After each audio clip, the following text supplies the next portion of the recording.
আসসালামু আলাইকুম রহমতুল্লাহি ওয়া বারাকাতুহু।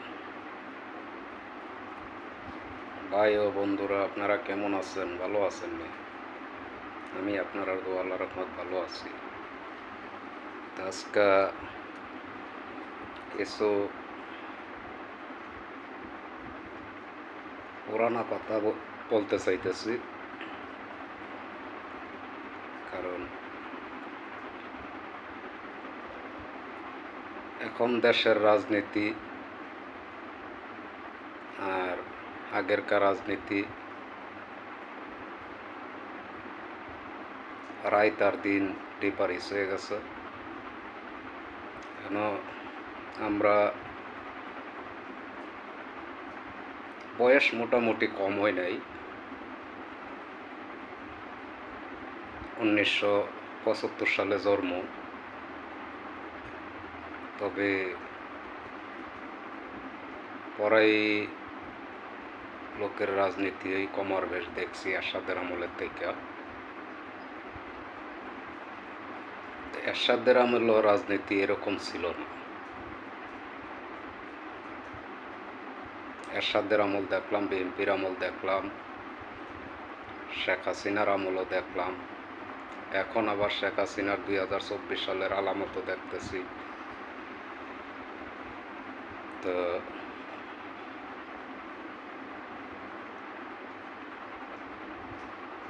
রাজনীতি যারা করে তারা রাজনীতির মর্ম বোঝে, কিন্তু আমরা রাজনীতি করি না, আমরা রাজনীতির মর্ম বুঝি না। তবে নাও যদি রাজনীতি করি,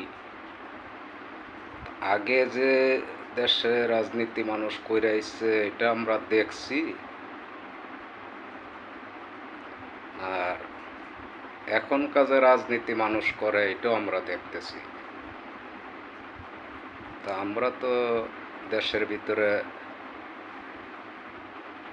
কথা বলার মতো কোনো লোক না। এরপরও দেশের নাগরিক হিসাবে, দেশের জনগণ হিসাবে কিছু কথা বলুন লাগে আর কি। কারণ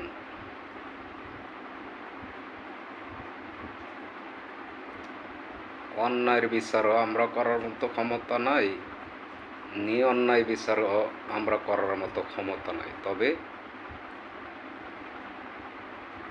সত্য যেটা, সত্যটা বলার ক্ষমতা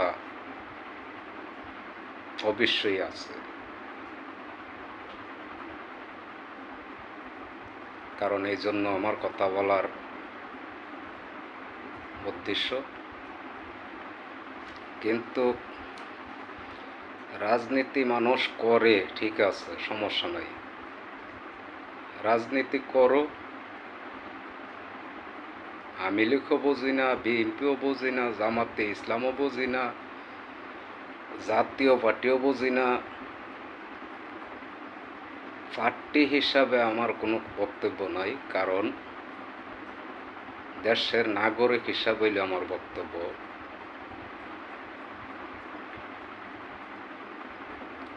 কারণ যেভাবে মানুষ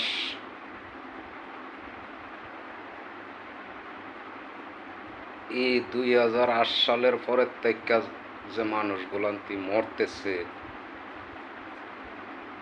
আগেও তো মানুষ রাজনীতি করছে। এমন কোনো রেকর্ড আছে যে 2-4-5 জন মানুষ মরছে? ভোটাভুটি, ইলেকশন হোক, আন্দোলন হোক, যে কোনো জিনিসই হোক, 2-4-5 জন মানুষ মরছে, এমন কোনো রেকর্ড আছে? আমার জানা মতে নাই। আপনার জানা মতে আছে নাকি তাও আমি জানি না। তবে 2015 সালের পরে, 2008 সালের পরে এমন কোনো আন্দোলন নাই যে 2-4-5 জন মরে না, এমন কোনো ইলেকশন নাই যে 2-4-5 জন মরে না, এমন কোনো সমাবেশ নাই যে 2-4-5 জন মরে না। এটার নাম কি রাজনীতি নাকি?